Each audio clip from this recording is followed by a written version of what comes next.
America చేస్తున్నటువంటి దాడికి వ్యతిరేకంగా మన పార్టీ జాతీయ కమిటీ ఇచ్చిన పిలుపులో భాగంగా హైదరాబాద్ మహానగరంలో రామ్నగర్ చౌరస్తాలో ఈ నిరసన కార్యక్రమాన్ని చేపట్టడం జరిగింది.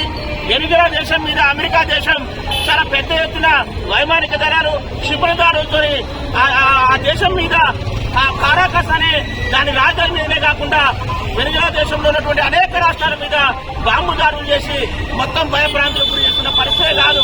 ఈ రోజు ఆ దేశ అధ్యక్షుడిని అరెస్ట్ చేసి అమెరికాని తరలించామనంటే అమెరికన్ సామ్రాజ్యవాదం ఈ రోజు ఎంత రక్తం దుర్రుకోవడానికి మరింత ప్రయత్నం చేస్తున్నది మనకి స్పష్టంగా అర్థమవుతా ఉంది. కాబట్టి ఈ చమురు నిల్వల్ని మొత్తం కూడా కొల్లగొట్టడం కోసం ఈ రోజు మాదక ద్రవ్యాలు సరఫరా చేస్తున్న పేరుతోని చమురు నిల్వల్ని మొత్తం కొల్లగొట్టడం కోసం అమెరికన్ సామ్రాజ్యవాదం ఈ రోజు ఆ వెనుజులా దేశం మీద దాడి చేస్తా ఉంది.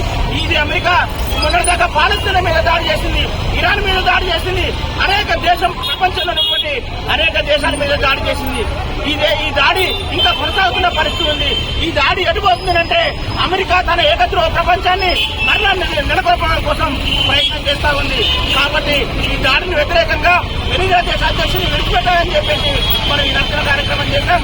ఇప్పటికే ఇట్లాంటి నిరసన కార్యక్రమాలు ప్రపంచ దేశాల్లో, గ్రీస్ లో, ప్యారిస్ లో, బ్రిటన్ లో అనేక దేశాల్లో నిరసన కార్యక్రమాలు అమెరికాకి వ్యతిరేకంగా, ట్రంప్ కు వ్యతిరేకంగా జరుగుతూ ఉన్నాయి.